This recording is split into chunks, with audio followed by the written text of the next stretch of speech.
I decided to take a genealogy test. Oh, no. I don't know anything about my dad. I was never allowed to ask questions about him. My mom never wanted to talk about him. What's the most shocking thing you found, Monica? He's alive. I was so shocked. Hey, what's up? This is John with the Dr. John Delony Show about your relationships, your marriage, who you're dating, work relationships, your kids, your psychological health, your emotional health, whatever you got going on in your life. For 20 years, I've been sitting with people when the wheels fall off. Actually, more than that now. For a long time, for more than 2 decades, been sitting with people when the wheels fall off. I got 2 PhDs, and I've been spending most of my career sitting with people who are just in ash. Like, I don't know what to do next. And I've also got to spend a lot of time with people who are knocking it out of the park, the best of us, right? Who inspire me, whether they're high school kids or college students or their parents or professors, like people out in the world doing amazing things. And so here's what I believe. I believe that we all find ourselves in places where we get stuck and the whole world feels like it's caving in on us. Or maybe it's something small. We just don't know what to do next. And that's what this show is about. So if you want to be on this show, real people going through real things, give me a buzz at 1-844-693-3291 or go to johndelony.com/ask, A-S-K. And don't forget to hit the subscribe button, especially roll over to YouTube and hit the subscribe button, man. We're doing a subscription drive, man. I have a goal for YouTube this year, so I want to blow it out of the water. Huge help for me if you'll go over and hit subscribe. Doesn't cost anything, just 2 seconds of your life, and I'd be really grateful. All right, let's go out to Toronto, Canada, and talk to Amanda. Hey, Amanda, what's up? Hey, John. Not much. Just trying to get some help here. You got it. To start off, my husband and I do not want to end our marriage, separate, divorce, anything like that. Awesome. You knew I was going to ask that, right? Absolutely. So I thought I'd just put that out there. Cool. But we are struggling with intimacy and connection in the bedroom.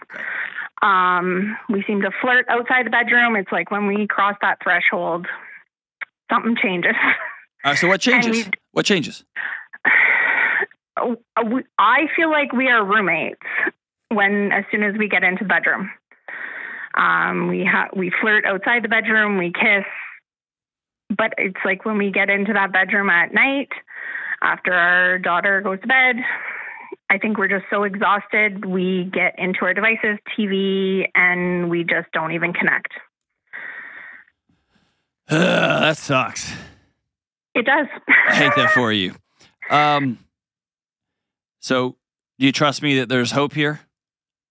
Absolutely. I am still very hopeful for my marriage. Okay. My husband is still very hopeful for our marriage. We just don't know where to go, and there's a lot of stuff that has brought us to this point, so we just don't know how to walk back to where we were or start anew.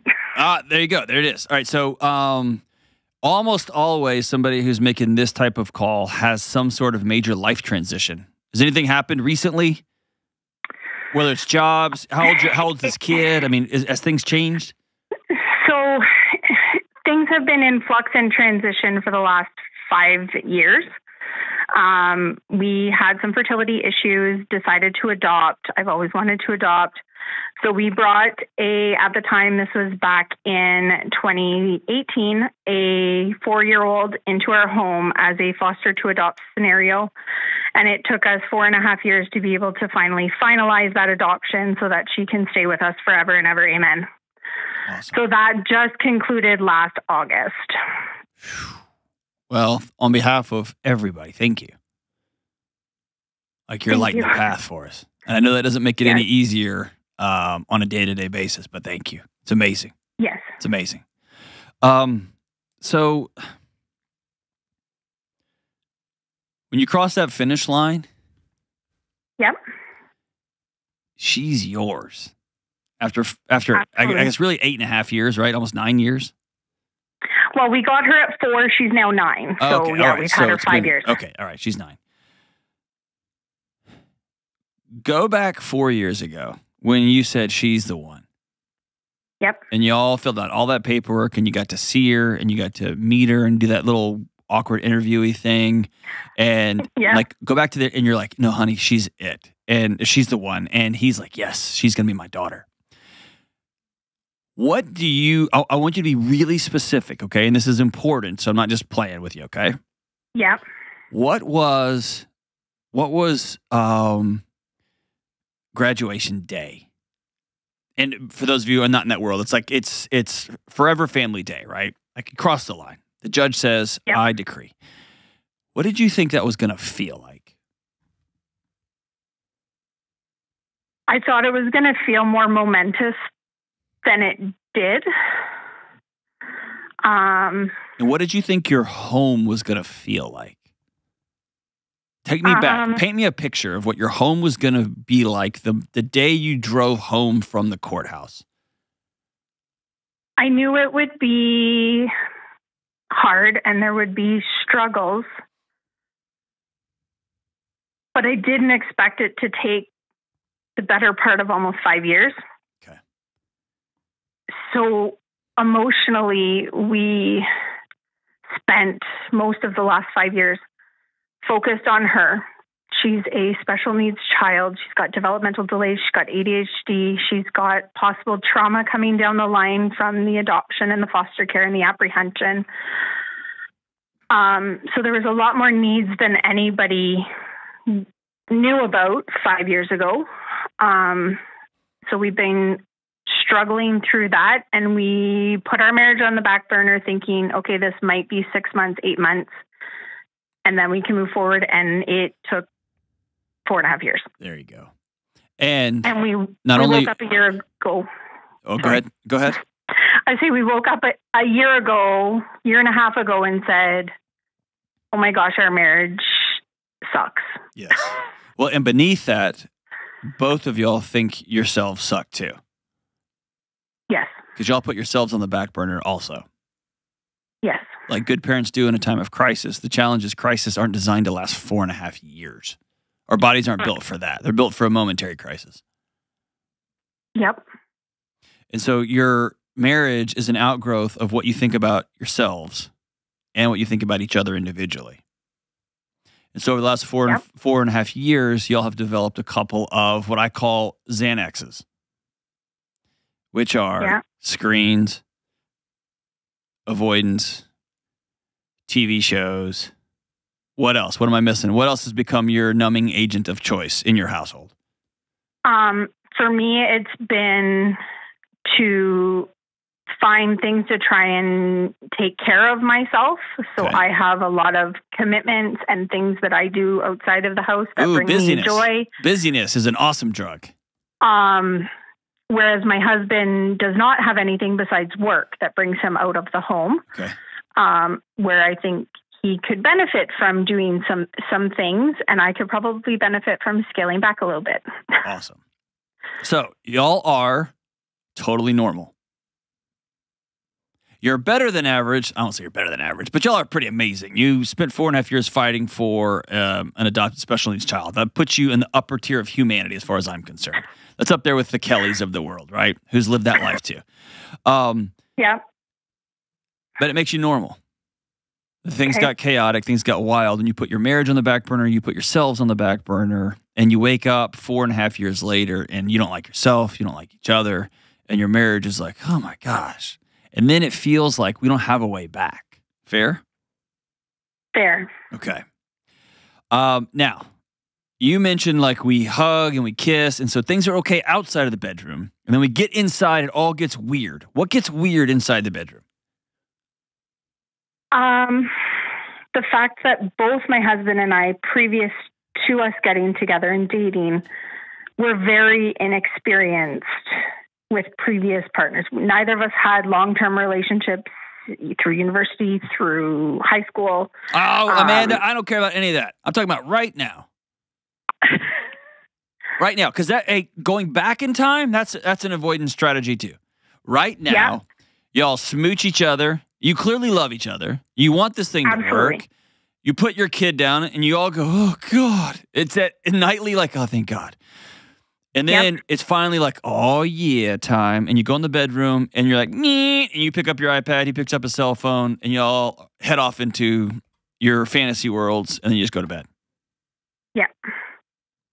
Or the kid goes to bed and you go out to do some volunteering things that your cocaine is busyness. And then he just stares at his phone because his cocaine is avoidance. And so, or he checks his email, pulls his laptop out. What happens there in that moment? In that moment, we just kind of let it happen and continue to avoid. I've tried to bring things into the bedroom to help. Have you tried taking things out of the bedroom? No. Okay. It's crossed my mind, but I've never pulled the trigger on this needs to go, this needs to go. Yes. So one of the people in the booth just raised her eyebrow. I was like, oh, what? I'm not talking about having sex outside the bedroom. I'm talking, well, that could be great, but I'm talking about creating a sanctuary, number one. No cell phones in the bedroom, period. No screens in the bedroom. No iPads or laptops ever in the bedroom, ever. Okay? That's number one. Because now we got to stare at each other. Now we have to be awkward, be anxious, be like, ugh. That's number one. Number two, the life that has been created, I'm going to use to say you created, but I don't think it was done intentionally. I think you've been surviving, okay? So it's not a blame thing, it's just an is thing. The life that y'all have created is a life that y'all don't like. Correct. You don't like the life. You love that baby girl. You love each other. You don't like the world y'all created. And you think things outside the bedroom are great. I don't think they are. Probably not. They're better than in the bedroom. Let's say that. That's fair. That's cool. But I don't know. Diarrhea is better than throwing up, but they both are not great, right? So one can be pretty better than in here, but neither of them are great. And so I always go back to Dr. Emily Nagoski, and a book that I want you to pick up is called Come As You Are by Emily Nagoski. It's incredible. Dr. Nagoski, it's such a great book. But it walks through this idea of intimacy, sexuality, being about gas pedals and brakes. Yep. Not about a list of tricks and tools. Tricks and tools are cool, but they work only on top of a foundation of as many gas pedals going as possible and as few brakes being hit as possible. So if you could snap your fingers, what would you do differently in your life? What role would your husband play different? What would you do different? That's a really deep question. It's deep, but it's also pretty simple. What would you do different? I would definitely get rid of the devices, the TV. Okay, done. What's next? And by the way, I'm moving quick because you are so good at getting stuck. Absolutely. You are so good at avoiding the moment you're in. And I'd love to just have a beer and some nachos with you and dig on that one. We just don't have time for that here. But for sure. You are so good at you're the guy on the movie that they keep getting shot with lasers and he blocks him with his sword. That's you. You're so good at it. So that's why I'm moving quick. Okay, cool. Devices out. What's next? Don't think. Don't overthink it. Don't deflect. Just answer. Learning to talk to each other more. Okay. About what? About what? Deep stuff? Little stuff? Just chit chat? Deep stuff. Because we avoid that. Even if we have date nights, we avoid those deep conversations. What happens during deep conversation? My husband shuts down. Why does he shut down? Because he's not emotionally available. Have you created a relationship where it's okay for him to be emotionally available? I think I have. Okay. That's not an indictment. That's just a question. Yeah, no, we had a small kind of breakthrough, I guess, last night when I was letting him know that I was going to be on your show today. And he actually seemed hopeful, and he said, I think this might actually be able to help us start to move forward. Very cool. Very cool. So you don't think he's emotionally available. So give me an example of a deep thing you want to talk about. I want to talk to him about his lack of confidence in the bedroom and how I can better help support him through that. Okay, so do you think together? Do you think your intimacy challenges are he doesn't know what he's doing, or he's not good, or and then he shuts down? He doesn't know what he's doing. He feels ashamed and of I it. I don't know what I'm doing. Okay. How do you know that? Is it awful? Is it painful? Is it not fun? He can't climax. Okay. It's been an ongoing issue for him since he was a teenager. Okay. So I know it's not just a me problem. Okay. By the way, he doesn't Amanda, know how to overcome that. Lead with that first next time. Sorry. That's all good. I'm married to a man who can't climax. Yeah, start with that one. I know that's hard to get to. Just be like, hey, everybody, I'm Amanda, and here we go. But okay, that's a big deal. Absolutely. And there's a lot of shame. You have felt shame because you thought it was your job, right? Yep. And geez Louise, he's just grown up with, of course, right? So can he climax by himself? He says sometimes, okay, but not always. And when he does, it's difficult. Okay. Has he gone to talk to a doctor about it?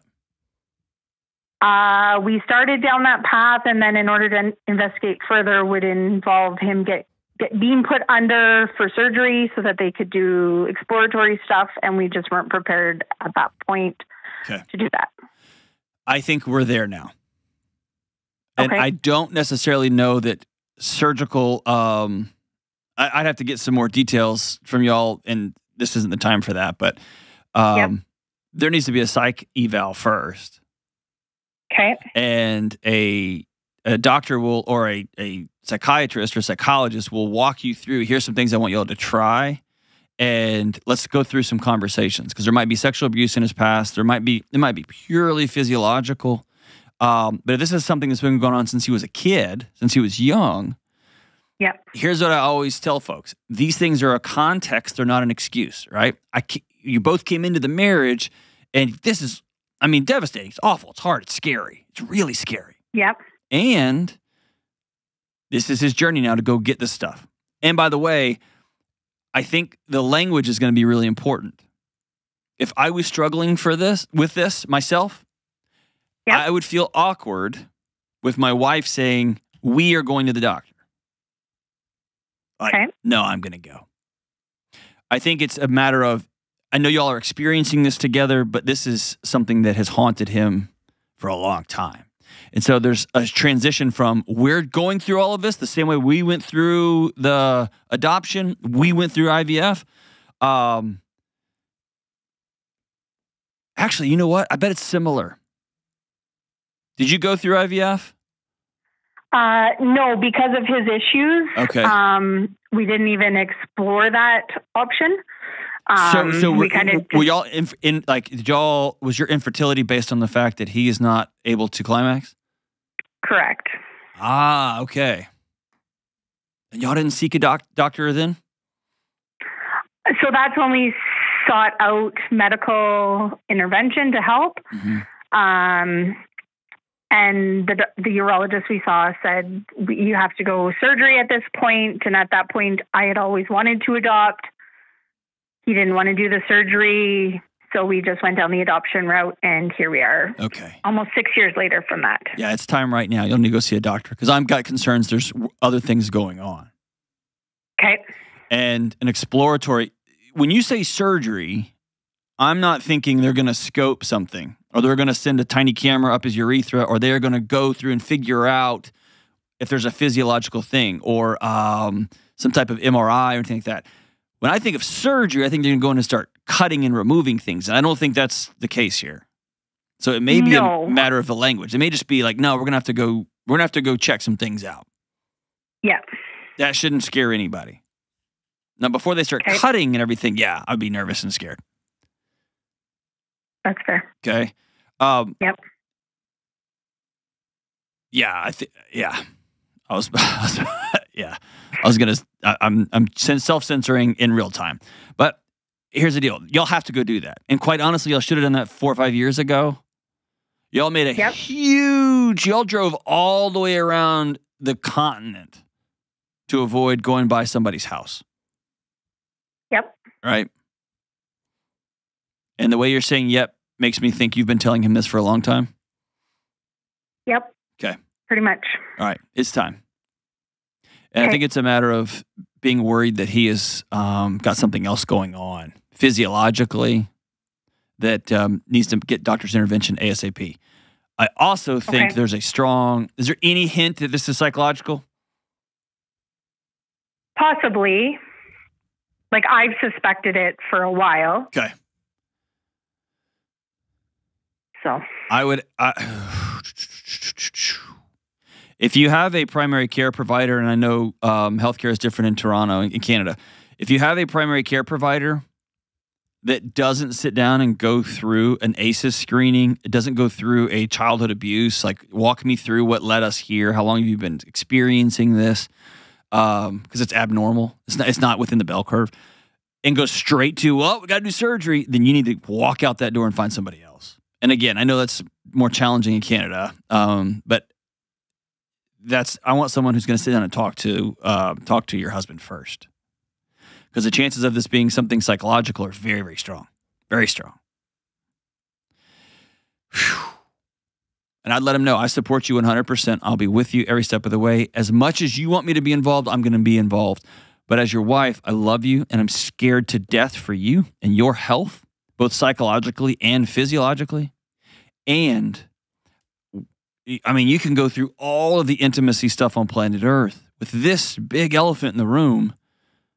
A husband who doesn't feel like he works properly, who doesn't feel like he can enjoy sex because sex is this whole other thing. It's a healthcare issue. It's a psychological issue. It is any number of things going on. Then you can do everything in the world, and it's not a matter of y'all being inexperienced. It's not. It's just not. It's not true.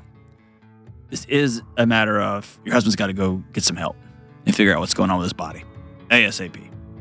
And then, hey, if he goes and it's like, hey, it's nothing physiological, nothing psychological, it just doesn't work, call me back, because then I'll work through what happens next, okay? But up until now, let's go get the appropriate care we need ASAP. Time is now. Time is now. We're not going to drive around avoiding driving past this house anymore. We're going to go right to the house, and we're going to figure out what's going on. He owes that to you. He owes that to your family, and he owes that to himself. He will not have peace until he goes and gets this figured out. We'll be right back. New Year's is my favorite time of the year. And this year, I'm committed to finally establishing an ongoing journaling routine, developing a consistent and guided daily prayer practice, as well as getting back to meditating and doing my coherence breathing exercises on a daily basis. One place where I can do all of this in the same location is with my favorite app in the world, Hallow. Hallow is the #1 prayer app on planet Earth. It has over 10,000 audio-guided prayers, meditations, and music. I use the guided prayers and scripture readings for my personal development. I listen to the lo-fi beats while I journal. I'm a sucker for good lo-fi. And occasionally, when things get sideways, I return to the app in the afternoon for peace throughout the day. Whether you're a person of Christian faith who is looking to renew your way of living, or you're curious about all this faith talk and you just want to explore, Hallow is for you. For listeners of the Dr. John Delony Show, you get 3 free months of Hallow, all 10,000 plus prayers, meditations, music, the lecture series, and more, all of it, by going to hallow.com/Delony. That's 3 free months of the app at hallow.com/Delony. All right, let's go out to Kansas City, Missouri, and talk to Hannah. Hey, Hannah, what's up? Hi, Dr. John. Thanks for taking my call today. Of course. What's going on?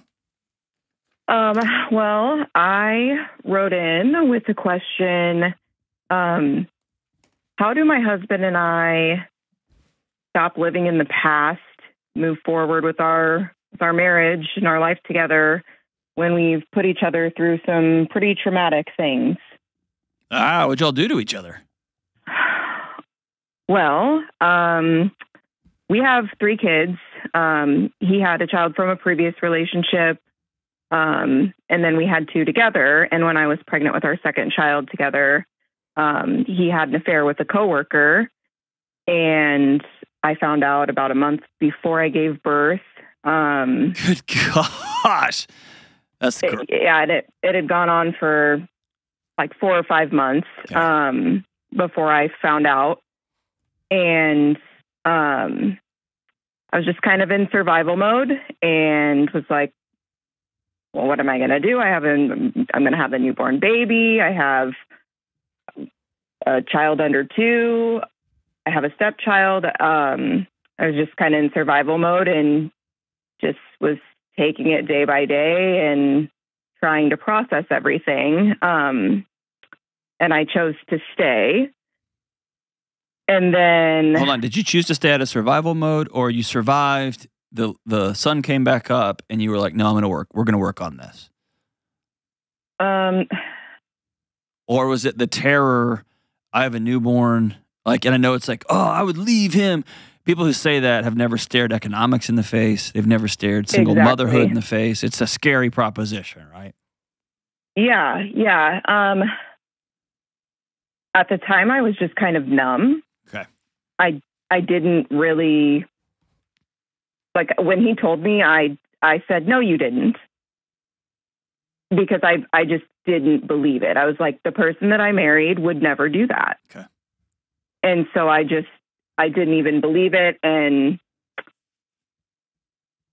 then he told me everything, like literally everything. Some things that I wish that maybe I had never known. Because now they're in my head forever and I have to deal with that. But I stayed because he told me everything. And he was like, we're going to make this work. I love you. I want to be with you. I don't know why I did this. And I didn't think I could leave. Okay. So you had this baby. I mean, you found yourself between a rock and a hard place. You said, all right, fine. We're gonna figure this out. Yeah. And then what happened? I brought it up a lot because I was trying to process it because I just couldn't believe that the person that I thought I knew just wasn't that person anymore to me. Okay. And so you've heard me say this before on the show. You lost trust in you. Yeah. Because you're a pretty smart woman. You're growing a human, for crying out loud. And you missed it. 4 or 5 months in your own house, under your own roof. And there's almost this staggering, I don't even trust me anymore. Which is unnerving if you've never experienced it. Yeah. There's one thing to not trust your another person anymore. All of us experience that, but we don't always experience, oh, I failed me. I kind of had like thoughts that maybe that was going on. Yeah, here it comes. I should have's and I could have's and all that kind of stuff. Well, I told myself, like, when it was happening that, like, oh, well, that's not him. He would never do that. I mean, the things that he was telling me seemed like they were valid. Okay. Okay, but let's skip to it. So you were mean to him, and you kept bringing it back up. You said, I'm in, but then you kept bringing it back up and hitting him with it and hitting him with it and hitting him with it. Then what happened? Yep. And then we spun our tires through it and just kept going round and round, and then things would be okay. And you're avoiding telling me something. What is it? What is it, Hannah? Well, fast forward to 2020. I was back to work after I stayed home with the kids for a year, and I met you cheated on him too. Yep, I met somebody at work. Hannah. And that lasted like maybe 2 weeks. Okay. I mean, I had been talking to this person at work. We didn't work like in the same office. So it was, he would come to our office and I would talk to him, and then eventually got his phone number and texted and met up a handful of times. And it was more of an emotional affair than anything. Did y'all sleep together? No, we didn't. Okay. So y'all just met and like talked about how much you liked each other? No, there was physical, but it never got that far. Okay. All right. And I just... And so we're now. We're 3 or 4 years past that. Did you tell your husband everything? Yes. Okay. Yes. How did he respond? He was upset. Yeah. I mean, he was angry, as he should be.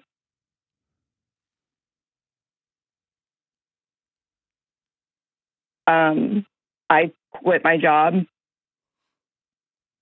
Good for you. That was hard.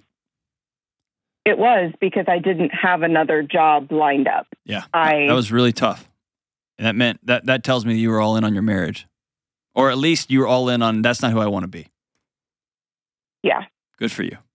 That was hard. Yeah. All right. So it's 2024. Like, what are y'all working through? How can I help? Well, I've been going to therapy.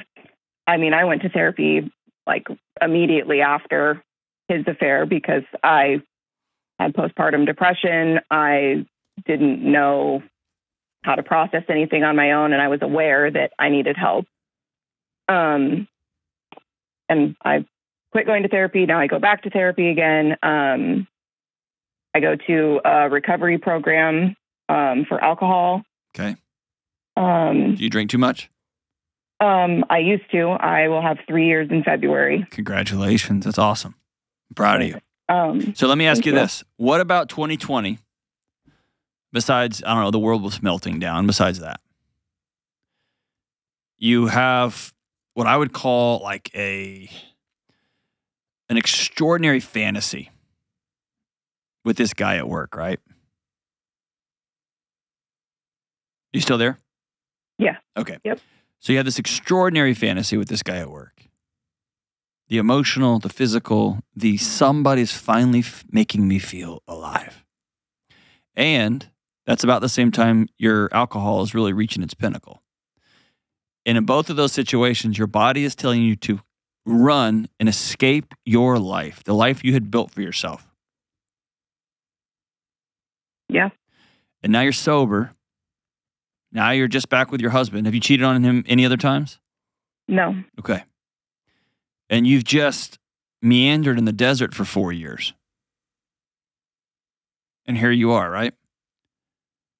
Yeah. I've tried to get him to go to therapy with me. We did visit like with our pastor at our church a couple times. What's the problem? What are y'all trying to solve right now? Right now, for me, finances are a big thing, but I have yet to have that conversation with him because I know how it's going to go. Okay, let me tell you. Your marriage is almost over. It's almost completely over. It's one more, like the table has been set for another affair. The table. I would be surprised if one of y'all have not had some sort of something going on.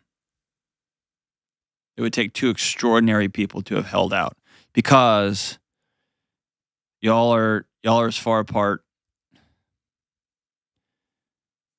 Y'all are co-managers of your household at this point. Is that fair? Some of the time, yes. Okay. And can y'all come together and just have these like really crazy, emotionally wrought, erotic times, and then it goes back? Is that what happens? Yes. Okay. That type of sexual connection is desperation. Like, you ever watch those movies where somebody's underwater and then their oxygen tank runs out and then they finally make it to the top and they go, that's what that is. And y'all crash into each other. And you get a couple huge gulps of oxygen and you'll go back underwater on your separate places.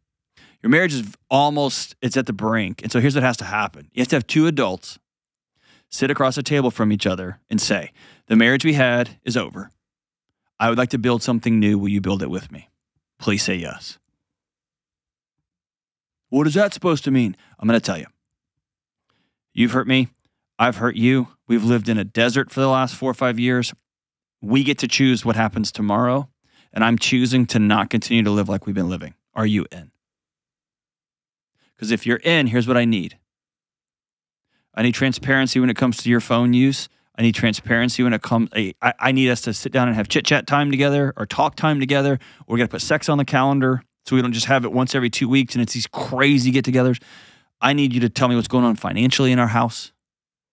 There cannot be any more secrets between us. Are you in? Yeah. Because right now, both of y'all are scared to have that conversation. So you're both quietly, gently suffocating the other one. And your kids are watching every second of this. And they feel the electricity in your house. It's not fair. Yeah. I don't want them to have the example that we're setting. Okay, they do. Until you decide to set a different one. Yeah. I don't want them to think that that's what love in a marriage looks like. Okay, but they do until you do something different. Is your marriage over? No. Are you done? No, I'm not. Okay. He needs to hear that. But it can't be desperate at the end of a fight or at the end of a dark moment or the end of a crazy sexual escapade where y'all both are able to breathe again and then you go off on your own. It has to be in a controlled, emotionally safe moment.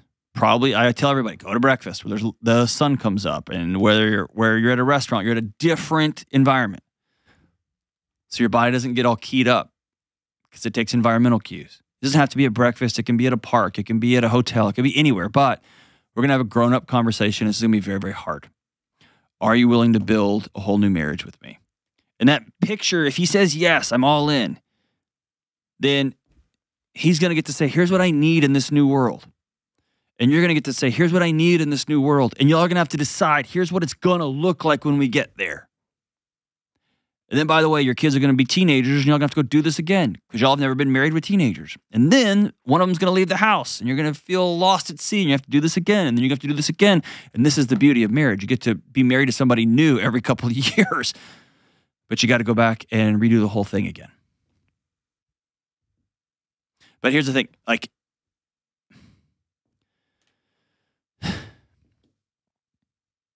how do you stop living like this? You flip all the lights on and say, I'm stopping living like this. And that comes with a risk because he might say, I'm not doing it. I'm done. My lawyer will be in contact with you. And then you got to own what is, because it is what it is. Hopefully, though, he'll exhale and start weeping and say, I've been waiting for this moment. Let's go all in. And you have to look at him and say, what do you need to go all in? What do you need? And he's going to ask you, what do you need to go all in? That's where you start. And you'll have to imagine something beautiful and reverse engineer it. How do we get there? I'm 100% confident y'all can get there if you choose to. I don't see a path forward with that. Y'all go into a marriage counselor because y'all both need a bunch of tools that you're going to need to learn and practice with a counselor. But he doesn't have interest in that right now. Cool. Because he probably feels like marriage counseling is punishment for him. That's probably not the moment. But you'll get there. Turn all the lights on, turn the music off. Let's have a grown-up conversation about what comes next. We'll be right back. Today's show is made possible by some of the best potions and powders on the planet, Organifi. I first bought Organifi with my own money after several of my brilliant, muscled-up friends kept ranting and raving about how great they were. And now, I take them every single day. Even my wife and kids are in on it, and they're an essential part of my wellness routine. Y'all know that I take a number of supplements every single day, depending on what my goals are and what I'm trying to accomplish. But overall, Organifi has helped me reduce the number of individual supplements I take by bringing some of these things all together. Here's the deal. Organifi makes everything easy because it's a powder that you mix with water, and they also have capsule supplements. And after you drink it, you're off to the races, off to better digestive health, or off to deep sleep. Here's an example of some of the things I take every day. I take the green juice and the red juice all the time. The green juice levels me out and gives me the critical micros that I need, and the red juice gets me ready to rock and roll in the morning without mainlining caffeine. My family and I have also been taking Immunity for daily immune support while everyone we know has been getting sick and not feeling well. Organifi is hooking up our show listener gang with 20% off all Organifi products, even the kids line. Go to Organifi.com/Delony or use promo code Delony at checkout. That's Organifi.com/Delony or use promo code Delony at checkout. All right, let's go to New York and talk to Monica. What's up, Monica? Hey. Hi, Dr. John. What's up? Oh, not much. I'm so happy to be talking to you. Well, thank you. I'm happy to be talking to you. I have become a fan recently. I've been watching you, and it's been great. You are helping me keep moving forward every day. That's fantastic. Well, thanks for being in our weird little gang here. I'm so grateful that you're with us. What's up? How can I help? Well, my mother passed away after a short battle with lung cancer back in 2015. Okay. I'm sorry. And shortly after that, thank you. Shortly after that, my grandmother passed away and then my uncle passed away. They all passed away within months of each other. Yikes. And it left me and my sister, just that's it. We have no other members of our family, just the two of us, because my dad died when I was 2 years old. Okay. And so my mom had been married 4 times. We've had men come in and out, but it's basically just been my mom, me, and my sister. I decided to take a genealogy test. Oh, no.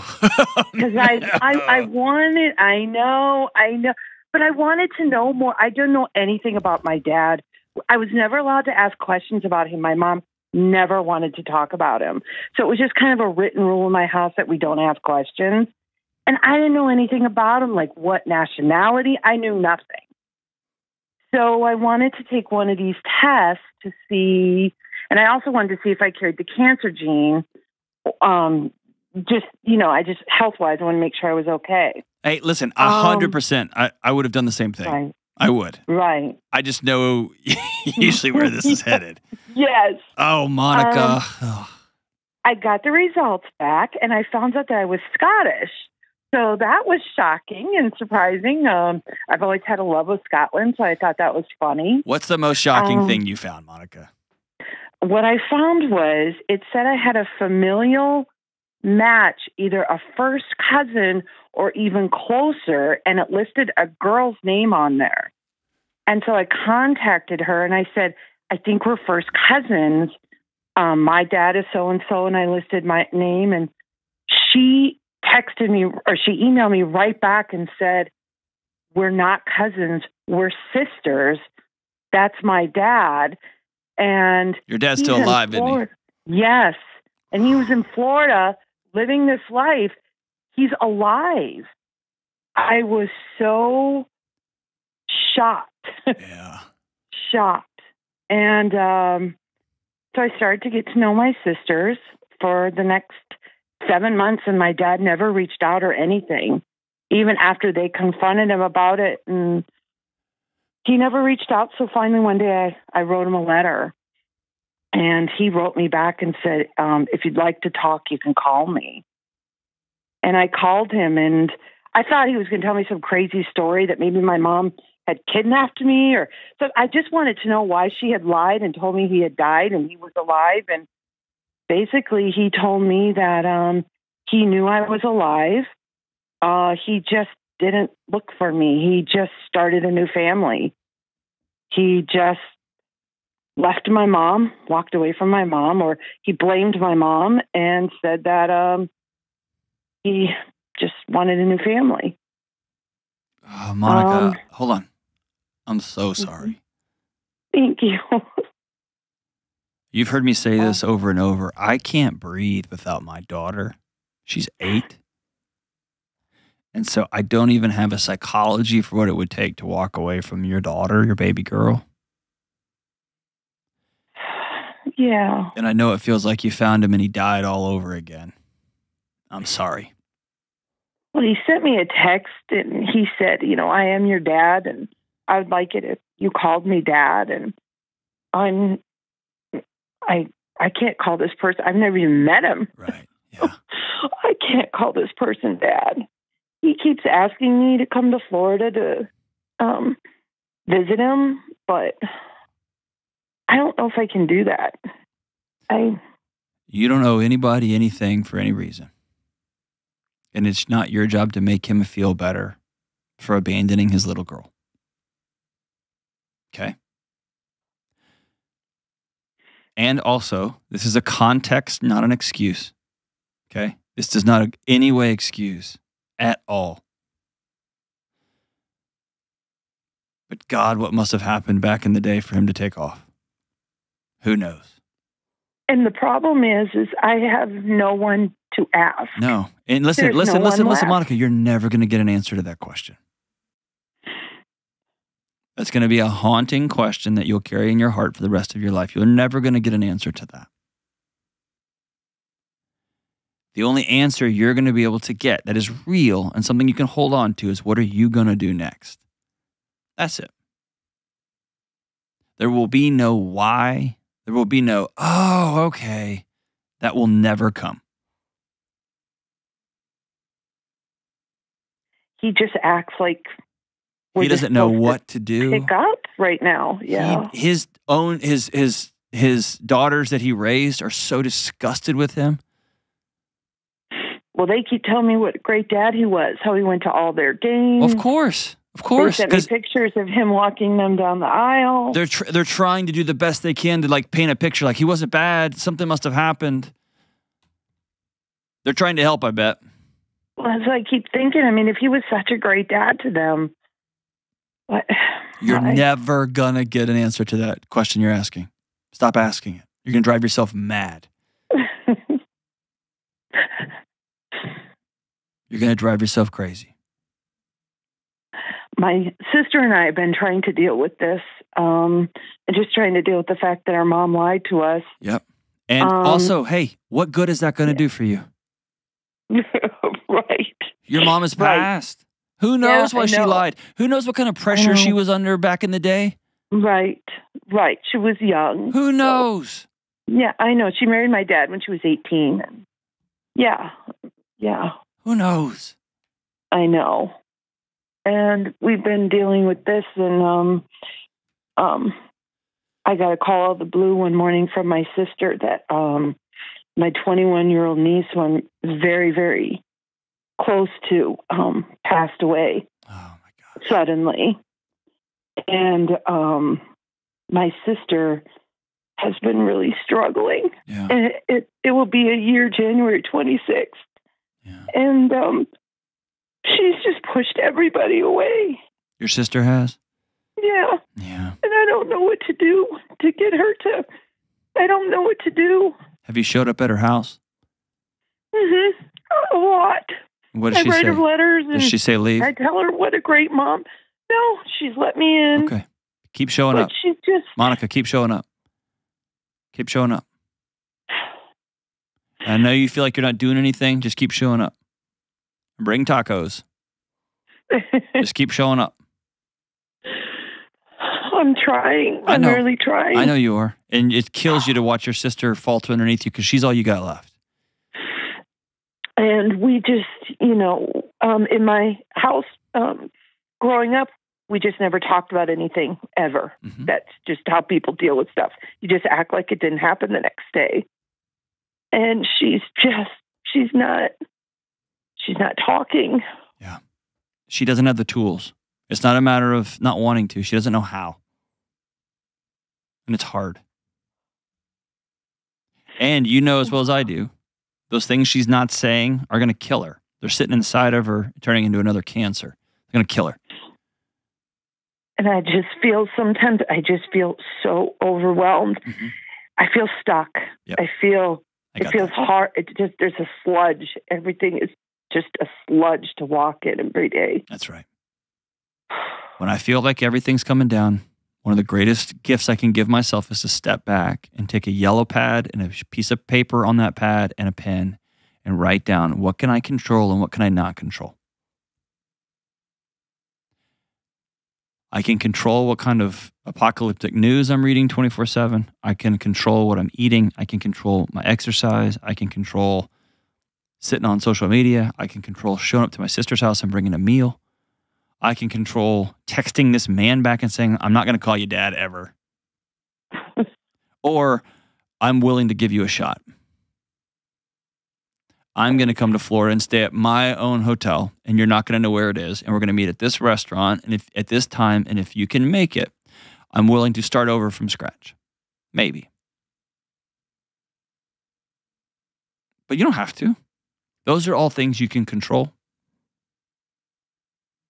And you've lost a mom, you lost a grandparent, you lost an uncle, you lost everybody all at the same time, and your body has responded to that by grabbing as tightly as you can to everything, right? Yeah. And it feels like it's all dragging you underwater because it is. Let go. Let go. Can I say some hard things all in a row? Yeah. Your mom got cancer and died. Yeah. And she lied to you about your dad. And your dad didn't break down the gates of hell to go get his little girl. He just moved on and started over. Yeah. And your favorite niece passed away. And your sister's drowning. You don't know what to do to help. All of those things are true, right? Yeah. And it's so much. So much. And Yeah. I'm going to ask you a scary question.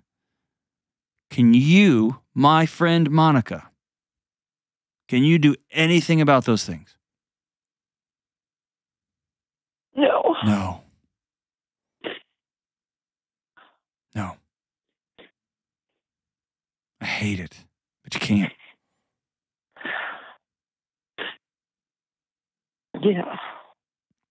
And it sounds like your grip has been so tight on everything for so long that you haven't grieved it. Have you written your mom a letter? No, I heard you. I just was listening to you give that advice to somebody today. I just heard that, and I thought that is such great advice. But hold on, I want you to write your mom 2 letters. Mm-hmm. Once you write her 1 letter, it tells you how much you miss her. Mm-hmm. All the great things that she taught you. All the funny little wacky things that you find yourself doing or saying. You're like, oh my gosh, I sound just like my mom. I want you to write her all those things, the hilarious things. Mm-hmm. And then I want you to write her a 2nd letter. It starts off with, how in the hell do you think, who do you think you are? Okay? Because that's a part of the story too. Both and. And by hanging on to only one side of that story, you're not being honest. And then I want you to end that letter with letting her know what she's going to miss. Here's what you're going to miss. I'm going to reunify with my dad. I'm going to meet him. Or I'm not ever going to know him. I'm going to go on about my life with no bitterness or hatred in my heart because I'm not carrying anybody else's crap. Whew. But I'm going on. I'm going to miss us getting bagels downtown. I'm going to miss us being silly. I'm going to miss your cooking. I'm going to miss all the stuff. But when you start writing that letter about what you're going to miss, what she's going to miss, you're just slowly putting it into the universe, especially to your body. We're moving on. And same with your niece. If you haven't written your niece a letter.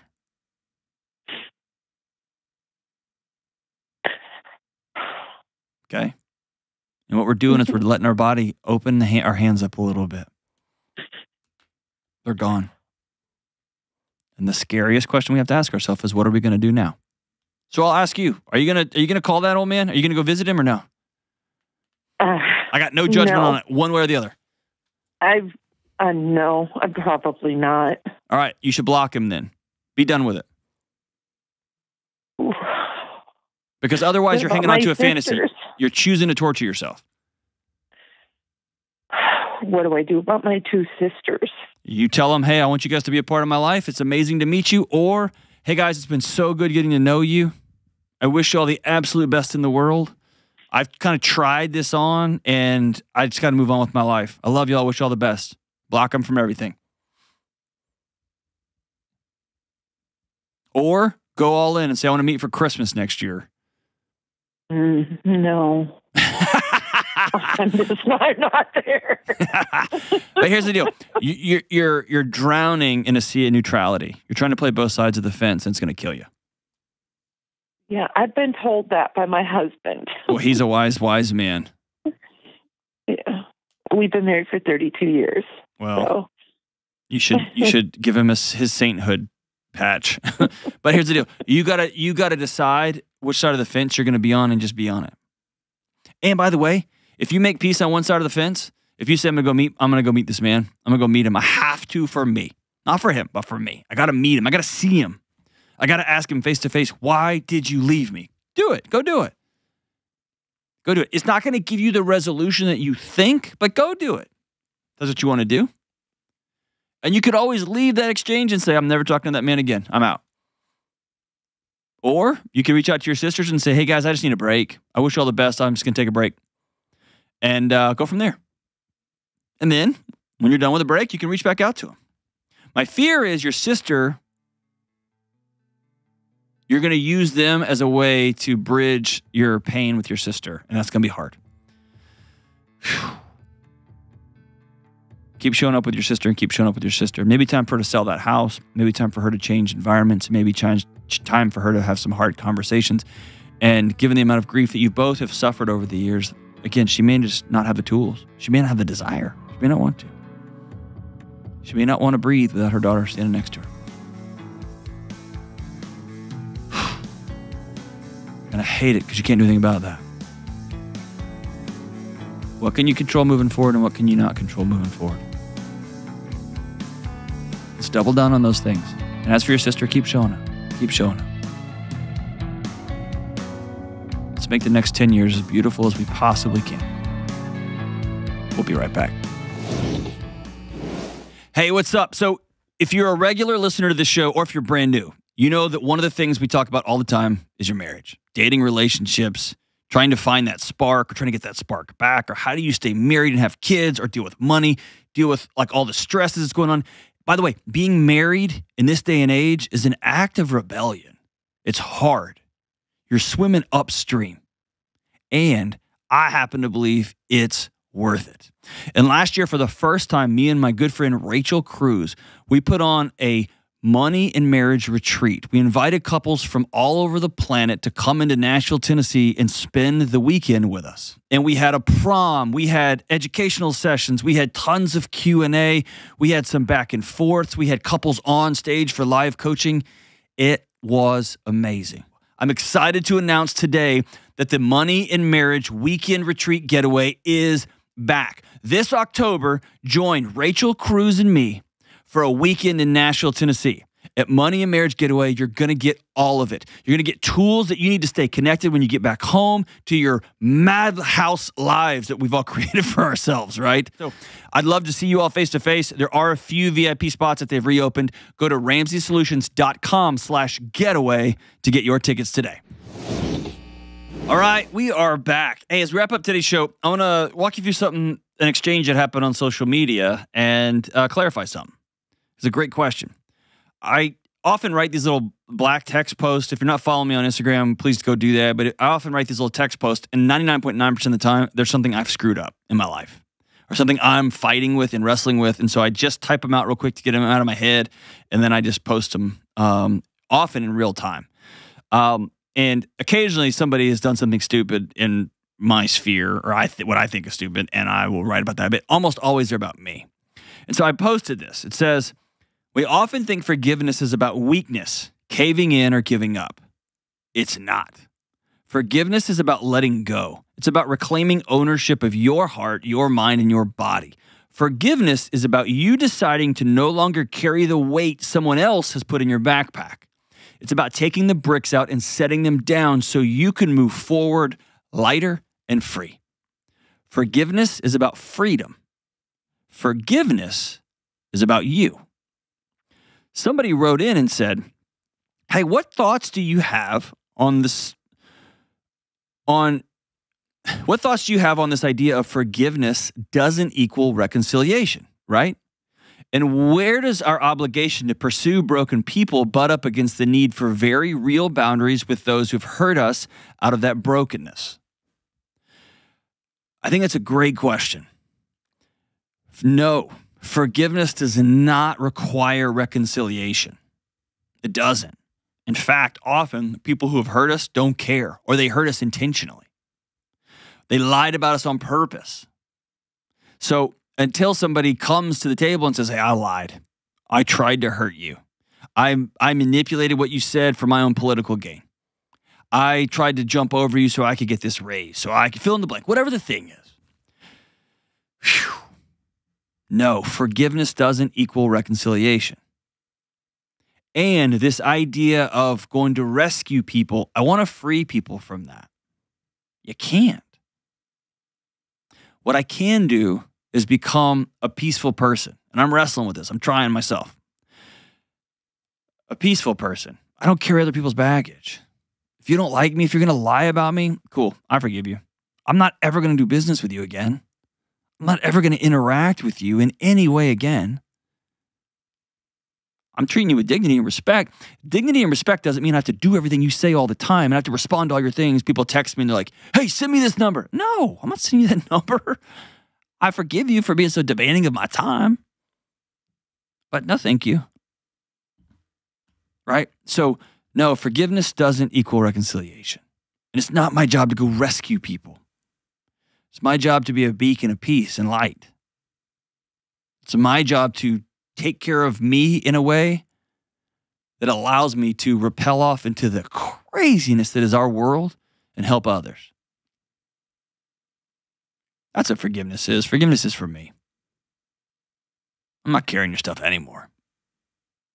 And if you've got people out there in the world that you just can't forgive them, I'm going to challenge you. Ask yourself, what's that getting you? Is it making your day any better? It might make you feel a little bit more powerful to feel like you have this thing over them, but I promise you they're sleeping just fine. Forgiveness is for you. You're free. Be free. That's my Instagram response post night note thing of the day. I need to come up with a better way to end that. And we crashed the car. But hey, I love you guys. Forgive people. Move on with your life. Take care.